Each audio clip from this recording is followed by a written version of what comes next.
I'm not a stupid person. No doubt many of you will disagree when you understand the situation in which I find myself. I had the arrogance to believe that I was observant and insightful. If this were true, things would have happened completely differently. From the very beginning, I knew Carol was capricious. She was ready to do anything to satisfy her desires. That's exactly what she did when we were dating. This single-mindedness of hers in pursuit of a goal seemed almost admirable. When she decided she needed me, she pursued her goal relentlessly. This was, of course, flattering, but she was also very attractive, intelligent, and had a wide range of interests. She had a very beautiful body, and this immediately attracted attention to her, and then her other qualities were revealed. She bought clothes that were short, low-cut, and tight-fitting. Of course, men noticed and admired her, and women envied her. She watched her diet to make sure she was attractive.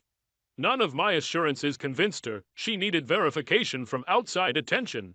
We had a good marriage, but our blissful, perfectly happy marital existence was disrupted when I took a job at a computer consulting firm that involved a lot of out-of-town travel. There was nothing we could do about it. There were few jobs, let alone good jobs, and we couldn't pay the bills with Carol's income alone. Although we didn't have children, it was in our plans. One evening on a trip, I saw two gorgeous young blondes showing off in Red Omar. They walked slowly and swayed gracefully. I sat at the table alone and waited for my food, alone with my thoughts. I was lonely. People were talking, laughing, perhaps touching each other while talking. Sometimes I noticed that someone was looking at me. As they walked by, blondes cast me sidelong glances, as if meeting my gaze would explain why I was alone. When you're happily married and on the road, the emptiness of the experience is easy to recognize. You can call your wife every evening.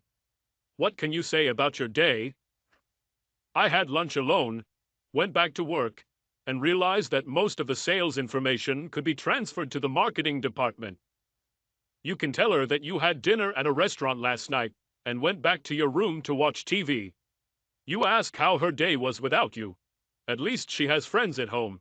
You are alone. You will see several attractive young women during the trip. You can't date them. Even if they were willing to save them from loneliness, it would be unfair to them. There is no telling where the relationship will lead, and it would also be unfair to the wife. In a hotel bar, being around other living, breathing, talking, laughing people is the best reminder that there is life to be a part of someday. Sometimes there is an opportunity to dance with someone. What a refreshing change it is to be able to chat. This does not obligate you to anything, but this is human contact. Perhaps I'm exaggerating a little. I remember 3 evenings in order to distinguish them with sufficient clarity from all other formless evenings. Carol noticed the impact travel had on me. Every now and then she would slip something into my suitcase to cheer me up. Sometimes a chocolate bar, sometimes a note to remind me that she missed me too. One day she left a note that promised me a surprise. It was my 3rd week in Chicago, and I had dinner at the hotel restaurant. While waiting for the onion soup, looking at the other customers and wondering what they thought about the lonely guy, I heard a woman's voice to the left. Simon Newsome. I turned around to see an attractive brunette, 5'4", early 30s, with a wedding ring on her left ring finger. Stupid, isn't it? This glance to check is almost involuntary. Sorry, I can't remember the face. Do I know you? No, you don't know.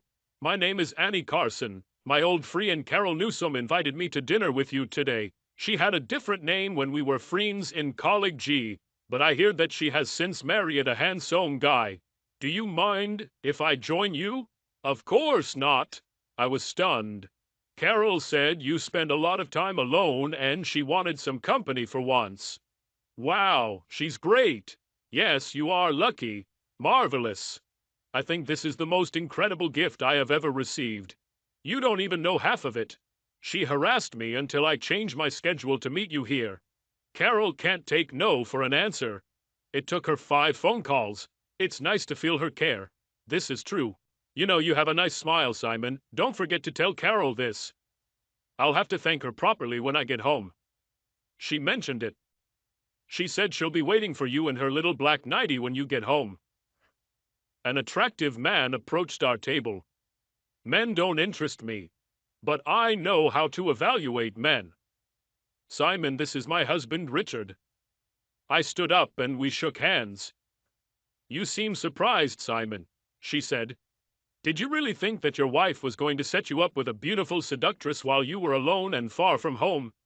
She giggled. Richard is here with us. You didn't have any indecent thoughts, did you? Of course not, I muttered. You are very emotional. Carol was right. I spent one of my best evenings on the road just having dinner with Annie and Richard. It wasn't just that I was dining with nice company, Carol was caring enough to make everything happen. When I returned home, I thanked her profusely. On another trip, a memorable incident occurred. I had just finished swing dancing with a woman in her 40s whose husband was more interested in drinking than dancing. They were both grateful that I danced with her, although for completely different reasons. It's so nice to dance with an attractive young man, she told me. I'm not that young, and you're not old at all. You look like you just graduated from college. That makes me think you may have had too much to drink. She laughed. It was an attractive laugh. I'm 35. College was quite a long time ago. She looked back at her sleeping husband. If I were a few years younger and Fred weren't here, I would show you an unforgettable night. I'm married and I won't forget about it. She let out a long, contented sigh. Your wife is a happy woman. I just want to go home. But you helped make my absence more bearable. Thank you for dancing with me. Maybe Fred feels some of his wife's absence. I wish I could, she said, reluctantly returning to him. I returned to my glass. I'm not as good looking as she said. The only thing that's notable about me is that I have a pretty good physique. I looked up from my glass and saw a bright red-haired girl carrying a glass and purposefully moving in my direction. Some lucky person will receive some very nice attention. It turned out to be me. Hi, I am Sandy. She extended her hand to me. You are good at dancing. Do you mind if I sit down and talk for a while? Mind? She was the most gorgeous woman I have ever seen on the road. She was a fantasy come true. Of course, if you want. With pleasure. This was a significant understatement. I rarely leave the house and I thought it would be nice to talk and maybe dance with a nice young guy. Either I inhabited someone else's body or someone stamped young guy on my forehead. She was no more than 25 years old and could have had any guy. Why did she come to me? Well, you're lucky. I can dance and talk. Sometimes at the same time. And a sense of humor too, just the kind of guy I'd like to spend some time with. Having said this, she touched my hand for a moment. I didn't know what to answer. There were younger, prettier guys there. How did she focus on me? My curiosity and suspicion resulted in a silence that threatened to drag on. She saved the day. Why don't we dance? I stood up and extended my hand to her. We went out onto the dance floor to jump around a bit. When the dance ended, the orchestra switched to something slow. I tried to go back to the table, but she grabbed my left arm and put her arm around my neck. Fine, I can dance slow dances. Sandy didn't seem to realize it was a dance. She turned her head towards me so that her right cheek was pressed against mine. She released my left hand with her right, and also wrapped it around my neck. She moved closer, and suddenly my breasts grew, although in the wrong direction. When she moved her hips, it stopped being a dance and became a frottage. This made me feel very uncomfortable, especially when I realized that if this continued, I would likely exhibit a socially undesirable reaction. Luckily, the song ended before I gave up, and I was able to get back to the table. If I were alone, we would immediately go to my room. I would capitulate to this irresistible beauty and throw caution to the wind. But I was not alone, and this presented an insurmountable obstacle for me. You know my name, but I don't know yours. There may be something exciting and dangerous about it, but I think I'd rather know your name if you're willing to introduce yourself. I'm Simon. I find you very attractive, Simon. Why? Maybe she's just a hot, lonely girl who wants sex. But the question remained, why me? My radar was activated. Something was wrong here. although I couldn't put my finger on what it was. In the meantime, I had nothing to lose by accepting the compliment. Thank you. It's very nice of you. I'm very serious, Simon. She took my hands in hers. I would love to spend the night with you. Why? Am I some kind of idiot? A stunningly beautiful woman wants to spend the night with me, and my reaction is to look around for a hidden camera. However, it didn't matter. Even if my radar had not been activated, this invitation had a predetermined permission. I'm drawn to you too, Sandy. Hell, so are all the men here and probably quite a few women. But I'm married. I know, I saw the ring. Obviously you're here alone. You left on business. It's just a fling. She'll never know. What's bad about it? I'll know. It doesn't matter whether she finds out or not. Relax. You are here alone. You spend all your time on the road. You deserve a distraction. And I'm sure I'll have a good time too. Sorry, Sandy, I can't. I'm not even really sorry. It's just not my thing. As you wish, Simon. As you wish. I can be unforgettable. She spoke sincerely and seductively. She knew how to get to the man. It is quite possible that she has never been refused in her life, still. I made several promises when I got married, and one of them concerns this situation, Sandy. When I make a promise and it is within my power to keep it, I keep it. You are the most beautiful, sensual, seductive woman I have ever met, including my wife. God knows I will remember the missed opportunity, but I will not break my word. She seemed very surprised, and yet she seemed pleased with something. I couldn't explain it, but I'm sure that's what I saw. I'm very sorry to hear that, but I understand. Your wife is a happy woman. You are the second woman to say this today. Can I get a review to take home? What a delightful laugh she had. Don't worry, I will outline everything in my report, and a sense of humor too. You will need the correct spelling of my name. As pleasant as this joke was, I apologized and returned to the room. To someone watching from the outside, it would appear that Carol was the dominant partner in our relationship. Come to think of it, Carol probably thought so too. She usually got her way. It's not that I didn't have the courage to stand up to her. The thing is, the things we disagreed about were usually much more important to Carol than to me. For example, I don't know why, but I can't stand the greenery in the house. It's a great color for the woods, but I don't think it should be indoors. Even though Carol knew it, her heart was on the lime green sofa. To me, it was vomit green confirmation of bad taste. But it made her happy, and I left often enough to be okay with it. I must have seemed even more spineless when it came time for Carol to change the car. Carol dreamed with all her heart of having a Ford Explorer SUV. She claimed that the planet would be able to digest it, because I was controlling a hybrid. I did not agree with her, but in the end I decided that this was not an issue on which I could not concede.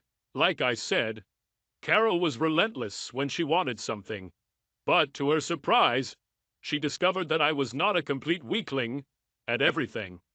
If the matter was important enough to me, I could be more than intractable.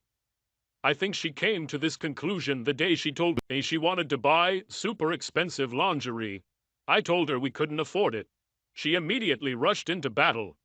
I know we can afford it. You can write off your expenses for the company. Below a certain amount, they don't even require receipts. This is theft. They expect honesty. Don't be so naive, everyone does it. But not me. Don't give me so much trouble. You always give me so much trouble. I ask for something trivial, and you get in my face with this honesty, no matter what. Do you hear what you say? No need to shout, she said. Do you think this is a scream? Keep it up and you'll hear screams. You are petty, capricious, cruel, and incredibly selfish. You want me to give up my self-respect for a fucking nightgown? I know how you can afford it. Divorce me and you will get enough money to buy whatever you want. You're always pushing the boundaries, Carol. And this time, you've gone too far. What are you, a teenager? Calm down. It's not that important. Lord, don't talk about divorce over a nightgown. Let's talk about escalating the dispute. Where did the divorce come from? When you tell me that I have to break my beliefs in order for you to be happy, the only logical answer is that you have to be happy without me, because I won't. Sorry for asking, I didn't think so. Of course, I wouldn't want you to break your beliefs. I just didn't think about it that way. Please, lingerie is not as important to me as it is to you. I'll prove it to you. Carol began to unbutton her blouse. It was just weird. She took off her blouse and bra. Her arguments seemed a little more convincing to me. Now I'll burn it. I want to show how much it doesn't matter to me. I grabbed my bra, but she dodged it. This is stupid, Carol. I'm going to burn it. I ran after her and she ran across the bed to escape. I realized that I am no longer angry. I managed to grab her, and she started laughing. It was infectious. We buried the hatchets. Then I remembered this argument. I couldn't believe how far she was willing to go to get what she wanted. I believed that this was a fight which she had decided she could not win, and it would be better for her future claims if she retreated as quickly and completely as she could. Maybe I'm just a suspicious guy. Of course, I myself was surprised by this argument. She was right about the escalation. I jumped from persuasion to threats of divorce. Was it all disproportionate? More likely. Am I serious? I don't know. My reaction was intuitive and not logical. I hope she didn't think she could always win an argument just by taking her clothes off. Such disputes happened infrequently and were unimportant compared to the good times. We are with Carol. We took advantage of the weekend by spending as much time together as possible. By no means was this a naked, stay-at-home weekend. I didn't marry her to be a fuck toy. I appreciated her friendship, intelligence, and generosity, except when she tried to get something out of me. The movies, museums, games, and dinners I had to spend alone out of town were made up with her on weekends and on those rare days when I was working on site or was free due to a lack of assignment. I thought we were happy. I may even have been right about this, despite subsequent events that cast doubt on this belief. One day on the weekend, lying naked and sweaty, she surprised me. Some girls at work told me that their husbands dream of seeing them with another man. What about your fantasies? No? Is this what their husbands really dreamed of? Some even more than they imagined? Really? I do not understand this. Why not just stay alone if you want to be with others? They say they are excited to see their wives having so much fun. Wouldn't you like to see your sweetheart in ecstasy? I chuckled and lifted the blanket. Does this idea seem to interest me? Maybe you don't want to just watch. Maybe you'd like to join. Are you asking permission? Maybe. Ask your next husband. The current one has no interest. If I wanted us to have sex with someone, we would be alone. God knows I've had a lot of opportunities along the way, but that's not something I'll ever do. You just don't know when to stop, do you? Oh, calm down. I'm just kidding. Some girls told me about this and I thought it would be fun to tease you. Are you always so serious? Don't you understand jokes? Again, my suspicion told me that she sensed that she had gone too far, that I was on the verge of unbridled escalation, and she decided that it would be unwise to press the issue. On the other hand, sometimes I can be too serious. In fact, if I found out that you were cheating on me, I would very seriously think about leaving you. At least I would get some serious revenge somehow. I wouldn't lose any sleep over it. I'm not interested in anyone but you, Carol. You better not do this. I wanted to understand this better. Is this just a fantasy, Carol? Is this something I was overreacting to? I wouldn't want you to be afraid to express your fantasies. Fantasies exist only in the imagination. Everyone has fantasies. About? What do you dream about? Those fantasies that almost all heterosexual men have, being with two women, one of whom is you. But I will never do anything to make it happen. No, you won't. And no, it was not a fantasy. I told you I was just fooling around. But listen, if it makes you feel better, I'll burn my bra. This is not a solution to all problems. I'm just fooling around. Without any convincing evidence to the contrary, I did not continue.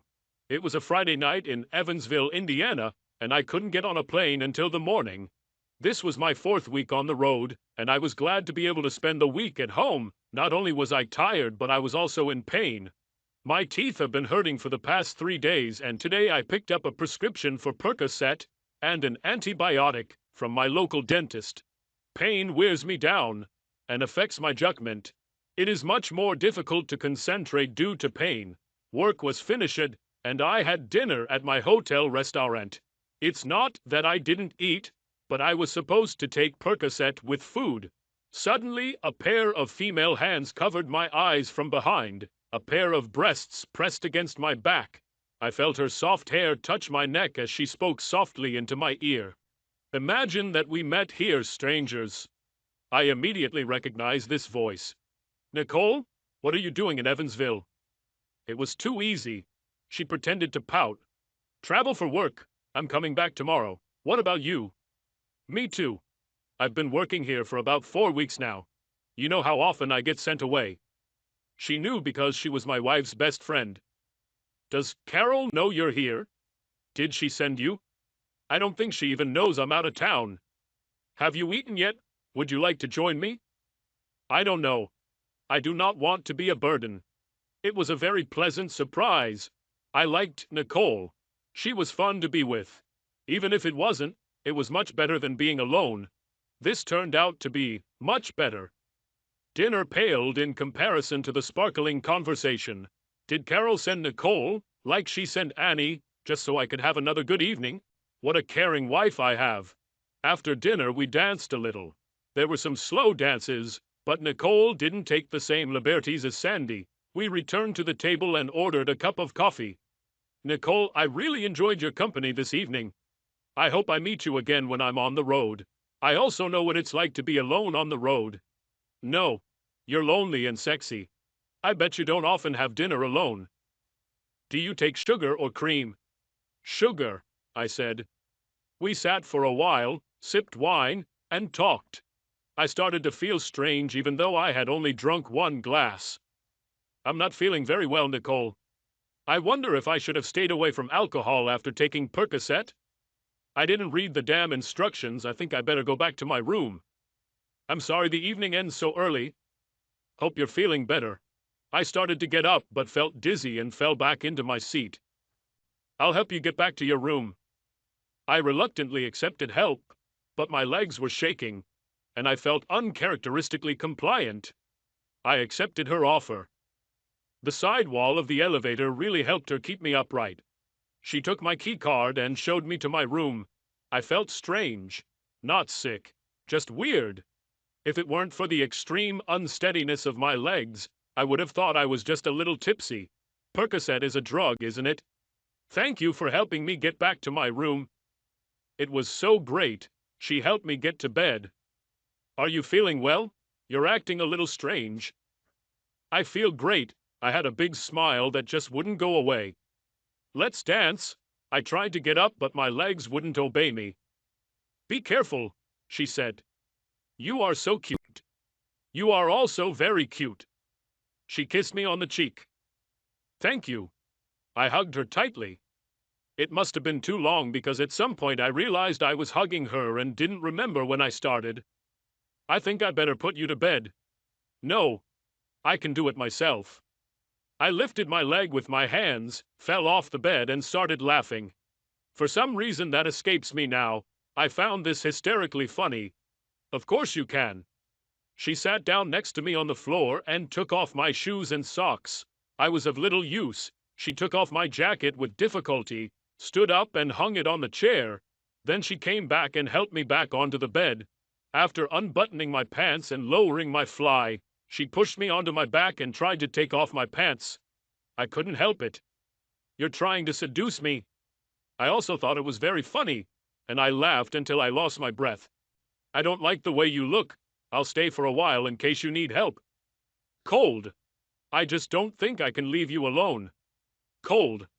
I heard her walking around and most of the lights went out. After some time I felt her in the bed. She moved closer to me and covered us with a blanket. I will stay here with you and take care of you. Cold. I was in a surprisingly good mood. I usually can't stand it when I don't have complete control over a situation. But for some reason, it didn't bother me now. She pressed closer and then I realized, hey, you don't have any clothes on. I don't want to crumple. It's a good idea. Just relax and rest. That's exactly what I did. I think I got some sleep. I woke up to Carol's kisses. I thought she wasn't there, but I must have been confused. Sometimes the days are confusing. Carol was especially passionate today. I think separation makes the heart grow fonder. And Lustier. My God! I don't remember the last time I felt such a need. She grabbed my buttocks and pulled me towards her. I felt everything. I smelled everything. I heard everything. Never before have my feelings been so acute. Carol, this is amazing. I've never felt so close to you. I'm not Carol. I'm Nicole. What am I doing? How did it happen? This was wrong. It's okay, Simon. Everything is fine. Everything was okay. I moved forward and was enveloped in a warm, sensual, and luxurious body. Carol Nicole was tired of this pace. Faster. It was more than a proposal. Faster. I can't. Okay, let's try it your way. As far as I could tell, my method worked quite well. It was tiring. I was asleep. It was morning. Sunlight streamed into the room. I stretched. I opened my eyes and looked at Carol, Nicole, who was downstairs. What the hell are you doing? What are you doing here? It's okay, Simon. Everything is not okay. I pulled the sheet over my lower body. My blood pressure jumped. My skin flared up. Everything is fine. You seduced me and I stayed the night. Did I seduce you? I don't. It was wonderful. I'm really sorry. I don't know what came over me. Please forgive me. I never intended to do this. I don't want to say there's anything wrong with you, but I love Carol. Oh God, what have I done? Do not apologize. You couldn't seduce me if I didn't want you to. I'm not upset at all. I feel great. Deep sadness and shame overwhelmed me. I spoke with such conviction, almost arrogance, about the impossibility of ever doing it, and I did it. It didn't matter that I failed Carol, but what was worse was that I failed myself. I was not the person I thought I was, and it devastated me. I'm just another asshole, like all the other assholes. Nicole tried to console me, but she lacked conviction. She seemed more pleased than sympathetic. What should I do? Have I really lost Carol? Did I really cost her Nicole's friendship? For now, I have decided to focus on returning home. She sat on the bed naked, pleading. So we'll repeat it? No. This shouldn't have happened. If I do this again, it will be even worse. I don't understand why I did this last night. The least I can do is stop doing wrong. Sorry, I'll just behave the right way. Nicole didn't answer, but her behavior changed. She was very positive and accepted the situation. But now, for some reason, she seemed sad. I think I can live with the guilt myself. But if Carol finds out, it will hurt her even more. You are her best friend. What do you think? I do not know what to tell you. I'm sure you guys will figure it out eventually. She seemed to want to say something else, but held back. There was pain in her eyes, perhaps regret. Are you okay? I moved to give her a reassuring hug, but the sheet fell and I realized we were both naked. What can I do to fix everything? She smiled, leaned over and squeezed my hand. Everything is fine with me. You don't have to do anything. Nicole and I spoke just long enough to discuss the details of the trip to the airport. Fortunately, we did not sit together on the plane. I had the whole flight to decide whether I would tell Carol or not. Since there was no good choice, I did not come to any decision. From the airport, I took a taxi home. Until I decide, I'll have to act like everything is fine. Carol greeted me enthusiastically. Let's unpack your things, put them away, and then I want to get you cleaned up, cutie. As we unpacked, the choice was made for me. I heard her scream. What the hell is this? I turned around. She was holding blue lace bikini panties in her hands. I blushed. Whose is this? Where? I didn't answer right away. Don't try to make up some story. You got it, buddy. No story, no excuses. I can't even explain it. I myself don't understand what happened. Who is she? Nicole.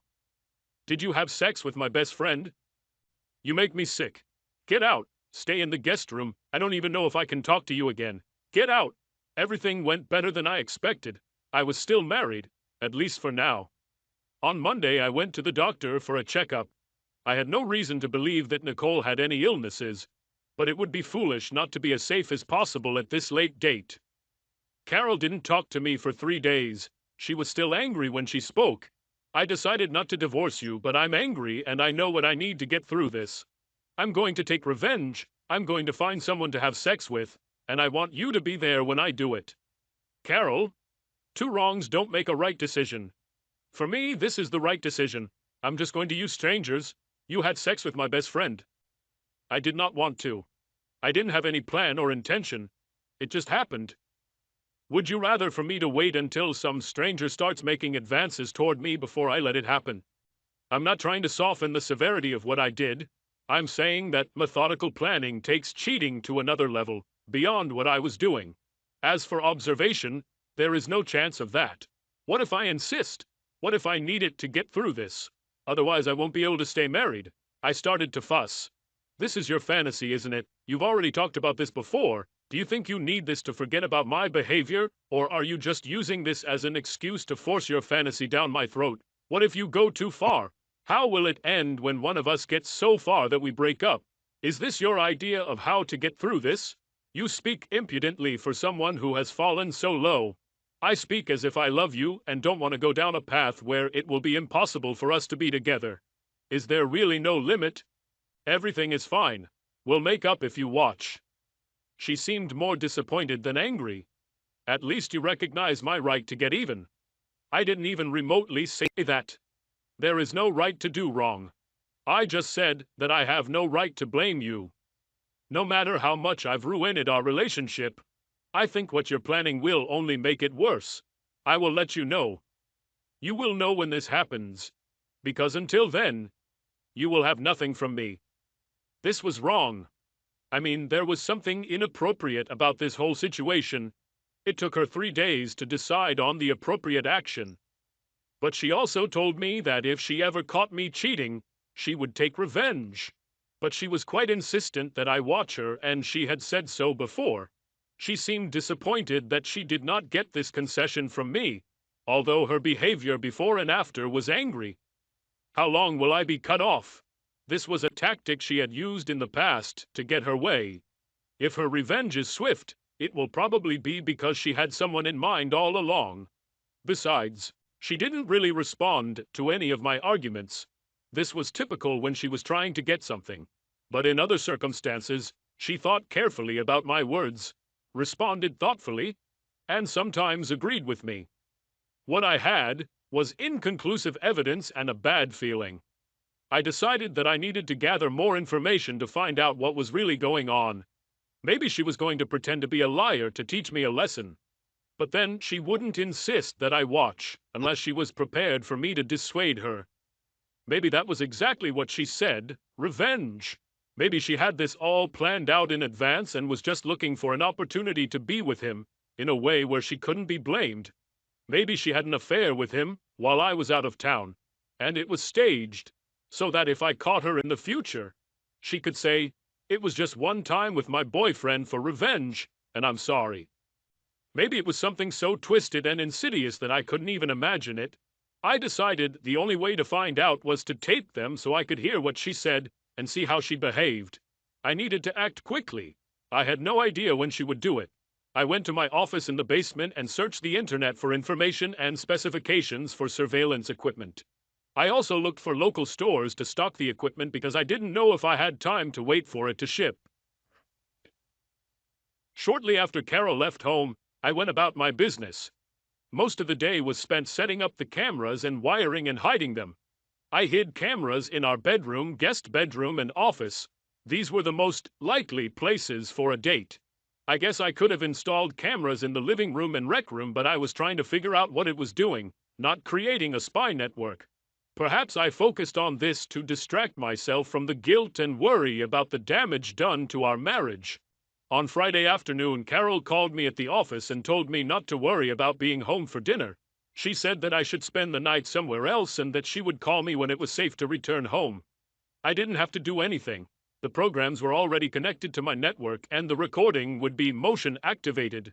This espionage was not an adventure. This was what I felt I had to do to understand the situation. I went to a restaurant for dinner and then got a motel room. Sitting in my room staring at the blank TV screen, I wondered what the hell I was doing. What kind of man would allow his wife to do what mine is doing now? Weakling. Someone who doesn't deserve to have their feelings spared. I grabbed the keys and ran out the door. I was going to go home and stop this. I would grab him and throw him out of the house. I got so far as to put the key in the ignition before I started thinking again. What will I tell Carol? If you cheat on me, I will leave you. The problem is that I will also have to say, if you don't forgive me for cheating, I will leave you. The juxtaposition of these two sentences was absurd. But that was not all. Suppose today I managed to prove my masculinity. What's to stop Carol from doing this the first night I'm out of town, or every night I'm out of town for that matter? I couldn't quit my job to sit at home and watch her all the time. Either way, it wouldn't be a life for either of us. Then she will tell me what she did. The only difference is that I didn't willingly stand by to let it happen. Or maybe he won't say. She'll just keep doing it until she gets caught. I took the key out of the ignition. Confronting her tonight was not the solution. At best, it will delay her revenge. At worst, this could make the situation even more destructive to the continuation of our marriage. I got out of the car and returned to the room. No suitable solution came to mind. I tried to watch TV, but it was difficult for me to concentrate. I felt a sense of foreboding. At about 9 o'clock, I fell into a restless sleep. I woke up at 8, got dressed, and went to breakfast. Carol called me on my cell phone just after 9. She was cheerful, almost cheerful. Now you can go home. I'm going to go shopping and won't be back until this evening. You're in luck today, big guy. See you later. She didn't even wait for an answer. As far as she could tell, the matter was successfully completed. I checked out and went home. I sat down in front of the computer and checked the VCR. Only the one in the bedroom managed to detect any significant time. He didn't use it for a full 8 hours. I think they got some sleep. I rewinded the film for about an hour and turned it on. Many men tell stories about how they saw their wives doing this, and it turned them on. For me, it was an emetic. I saw Carol heading towards the bed from the bathroom. None of us will be lucky today. She sat down on the bed and picked up the phone. Was that when she called me? Hello? Who was on the other end of the line? It was fantastic. Crap! It never occurred to me to record the conversation. I could only imagine who she was talking to. No. Everything is fine. The only thing that could have been better is if Simon had been there to watch. I really didn't think I could get him to agree to this. He's so smug. I don't know. Simon is often out of town, but I don't want to feel pressured to hide the affair. Is she really talking to him? I know, thank you. All this would have been impossible without you. I don't think you can have Simon again, do you? She giggled. Nicole? Nobody else caught me. Well, I feel great. Listen, why don't we go shopping? Simon is in no position to complain about me spending money. What do you say? Great. I'll call you and Simon when I'm ready to leave. Carol hung up and headed to the bathroom. She was friendly with Nicole, considering that she also betrayed Carol. Couldn't she have a date without Nicole? Panties! Nicole packed my bag. She must have put them there on purpose. Will you catch me again? I'm not a stupid person. No doubt many of you will disagree now that you understand the situation in which I find myself. In fact, it turned out that they took me for a fool. I didn't think I could get the whole story just by asking Carol. If I want to succeed, I need to plan everything carefully. I spent the whole day preparing. I saw Carol's car pull up to the house just before 5:30. I immediately picked up the phone and dialed the number. Hello? Nicole, there's something wrong with Carol. I need your help. Come right now. What's happened? What?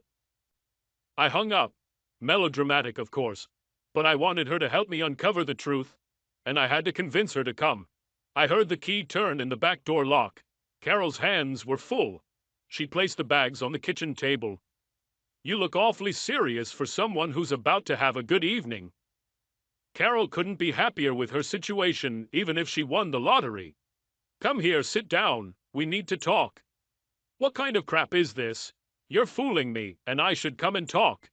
Your actions were as wrong as mine. We did discuss what I did, didn't we? Now that you've had your revenge, we'll talk about what I need to move on. Firstly, did you use condoms? She blushed. She paused. There's no point in telling obvious lies at this point. She was Carol, as always. The best defense is a good attack. Why do you think I didn't use condoms? I didn't find anything. I could wash them off. She would have made a great politician. I didn't find the packaging. Did you wash it away too? Now that evasion was not practical, she changed tactics. You didn't use condoms with Nicole. How do you know that he is healthy? I asked. She answered not quickly enough. Looks like I'm going to be unlucky today. If Bob didn't have to use condoms with my wife, then I'm not going to. Are you healthy? They checked me. Until you are checked, you are on your own. Bastard. A very sharp argument. How long have you been planning this? What do you mean? I started after I found out about you and Nicole. You found someone surprisingly quickly. I'm very attractive. Besides the fact that it was your fantasy, why did I need to look? So that you learn your lesson. What kind of lesson is this? So that you never fool me again.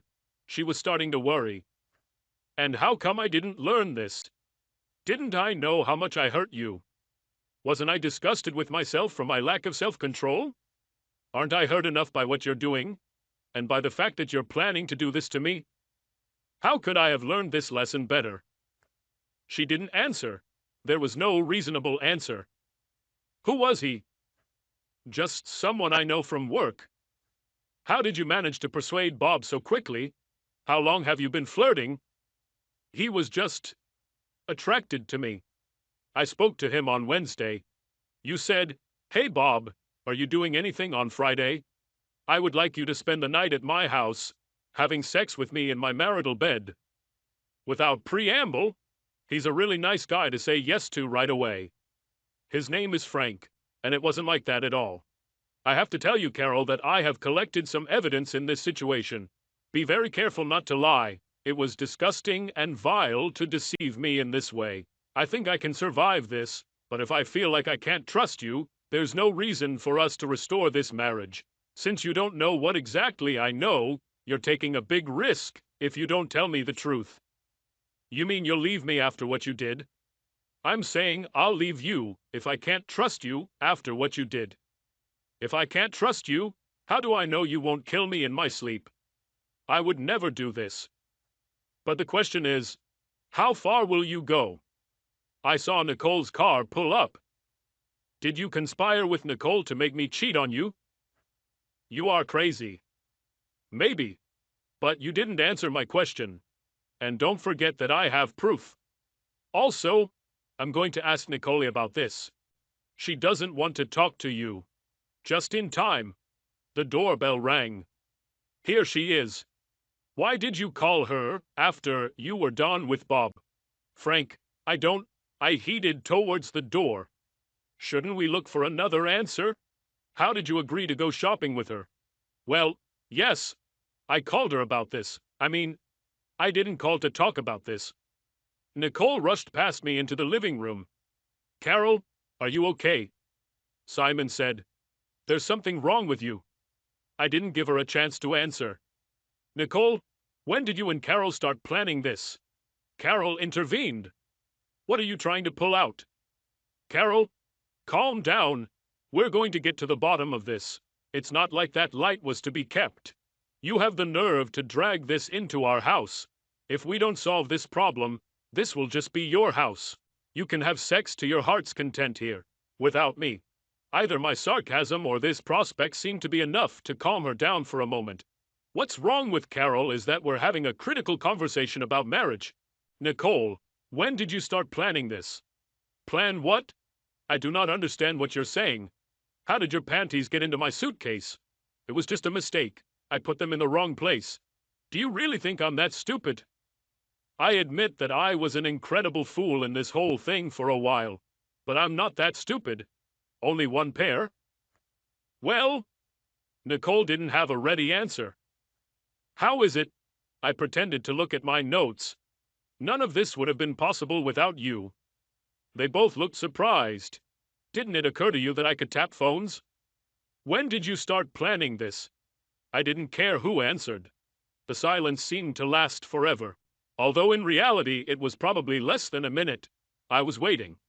Justified or not, I had a feeling that if I spoke first I would lose the advantage and the truth forever. About 5 months ago, Nicole answered, her voice barely above a whisper. Nicole, Carol said. Did you hear? He knows. We'll only make things worse if we lie. Nicole is doing the right thing. I can't guarantee that I'll stay with you no matter what I find out, but I guarantee that I will leave if I don't find out the truth. What was the plan? I have to get you to seduce me, and then leave some evidence for Carol. Nicole! Does Carol still think she can hide it all, or is she just shocked to hear it out loud? Carol, isn't it clear now that I get it? She, just like Annie, knew where to find me. She left evidence, as I now understand, in an obvious way. Let it all come out. Did she help you with this information, Nicole? Yes. So, Carol, you and Nicole had been planning for 5 months to have Frank, and not long before that you came up with a plan. Now she was calm, and behaved humbly. Yes. Why such a complicated plan?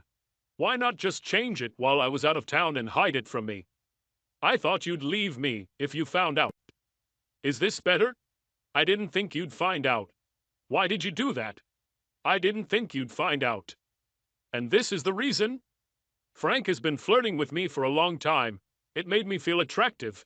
You left, and he was always there. He paid me a lot of attention. He kept trying to win me over, even though I turned him down over and over again. It made me feel special. Being hunted was so exciting. It made me remember how much fun I had playing on the field before we met. I guess I finally let him get to me. I wanted to see if I was missing anything. I wanted to feel the thrill of being desired. You didn't do anything like that. I was simply overwhelmed with excitement. It was stupid. You could just be secretly cheating, Carol. It would suck. But at least you wouldn't hurt me. I didn't think you'd find out.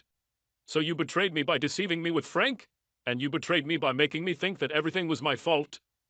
It sounds terrible when you say it like that. So you betrayed me twice? Yes. Sorry, honey. But that's not all, is it? These 2 betrayals are quite bitter to swallow. But they are something I could overcome. But that's not all, is it, Nicole? She shrugged and shook her head. Did I seduce you, Nicole? Well, of course. Don't you remember? She said this with sincere conviction.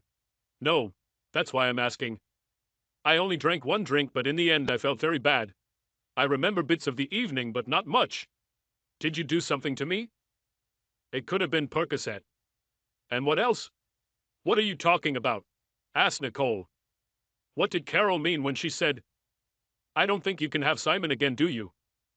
What does it mean to get Simon again? Carol gasped. Nicole lowered her eyes. Her shoulders slumped. She didn't answer right away. When she did this, her voice was barely audible. GHB, I only gave you half the dose so it wouldn't hurt you. For what? Carol knew from this woman's report that you couldn't be seduced. Carol hired an agency that checks whether spouses are faithful. That redhead would have slept with you and Carol would have gotten her vindication. But you didn't. So Carol knew she would have to decide differently. Whose idea was GHB? They looked at each other. Carol was silent, but blushed. Carol managed to get something, Simon. I want you to know how sorry I am. I started to regret it the next morning when you didn't touch me. You were more upset about what you thought was your mistake than what Carol would do to you. I felt like crap and didn't want you to know what I did, so I just played along. Please forgive me. I'm really sorry. Her tone confirmed the feelings she was expressing. Carol, looking back, I don't see anything good in it. I don't know what I was thinking. This is not even remotely an apology. I'm really sorry. I didn't want you to find out. So this is what you regret? No, that's not what I meant. If you don't find out, it won't hurt you. I didn't mean to hurt you. I just let myself get carried away. I'm so sorry, Simon. I promise this will never happen again. I will never give you a reason to doubt me. Do you understand what you did? You helped rape me and made me believe it was all my fault. I don't even know what the worst thing about all of this is. I can probably forget that you decided and planned to use Frank. Everyone makes mistakes, even big ones. But that wasn't enough for you. Do you even understand what you've done? You made me become an adulterer. For me, this may be even worse than the fact of rape. This time you pushed your ideas over the edge. Don't leave me, Simon. I will do everything to make amends. I love you more than anything in the world. More than anything in the world except you and what you want. I'm going to leave, Carol. My lawyer will contact you. Don't leave me, Simon, Carol said. I don't know what I'll do without you. I'll do anything. This is the most truthful thing you said today. I went out. She followed me into the bedroom and continued to beg while I packed my things. Anger and resentment prevented me from hearing what she was saying. Maybe she was sincere. Maybe she was just sad about her loss. But it didn't matter. I couldn't stay. She's gone too far. Carol, after the way you treated me, I decided to take revenge. Whatever you want, everything you need. Just don't leave me. I gave her hope that after I did everything I set out to do, she could bring me back. It was cruel to let her think that way. At that moment, this thought made me happy. I was a bastard. The pleasure I took then in insulting her now repulses me. But at least I had time to heal. I left her crying. Maybe she really loved me. But it didn't matter. The price was too high. I wanted revenge. I wanted her to suffer the same way I suffered. I wanted the family to know what a ruthless, lying narcissist she is. I wanted the people she worked with to know the kind of betrayal she was willing to bring to work. I wanted my friends to know what she was capable of doing to her longtime lover and companion, and how willing she was to compromise her best friend to get it. Could they be next? I wanted all these people to avoid her. Just the thought of her suffering was cathartic. But after the rush of emotions caused by these thoughts, I wondered what might happen. As for accusing her of rape, without a confession it would be almost impossible. Even then, Nicole could end up in jail, and I didn't want that. If the trial begins, I will become the object of public ridicule. The worst part is that even if I could bring all this suffering to Carol, what would it mean to me? A person who enjoys his own life so little that he only gets pleasure from seeing others suffer. If I took action to make her suffer, I might lose more respect for myself as a man than I would gain from her suffering. I had unfinished business. I watched the tape in the living room. Come in, Frank. Oh, baby, I'm so glad you finally decided to do this. Well, of course, you were persistent. You're flattering the girl. I didn't need to see anything anymore. At least she told the truth here. That slimy bastard stalked my wife until he succeeded. This did not mitigate her disgusting behavior, but it deserved some retribution. I called Carol's office and asked to see Frank. Luckily, there was only one Frank. Frank, this is Simon Newsom. I just came from the health department and was told that I was required by law to warn any sexual partners of Carol or I that I had contracted chlamydia from her. You better get checked, man. He spluttered, swore, and called her a damn bitch. Of course he'll know he's okay, but I'm not done with him yet. A week later, I was waiting in the parking lot when he went to get his car. I walked right up to him and lunged at him as he approached the car, slamming him onto the hood. Hello, Frank, it's Simon Newsom again. I pressed down on it, holding my breath. You bastard. Carol had nothing. Am I the bastard? You stalked my wife, convinced her to have sex with you, ruined our marriage, and I'm a bastard.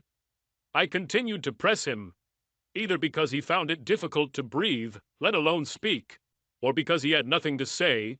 He remained silent. You're lucky this time, Frank. You didn't catch anything and you're alive. Your next husband may decide to beat you to a pulp or kill you. I probably won't kill you, although I haven't decided that for sure. See ya, Frank, or not. I think I've succeeded in sounding threatening. I hoped he would be worried for a while longer, but it didn't matter. I told the truth. The next guy could just kill him without a second thought. I felt better.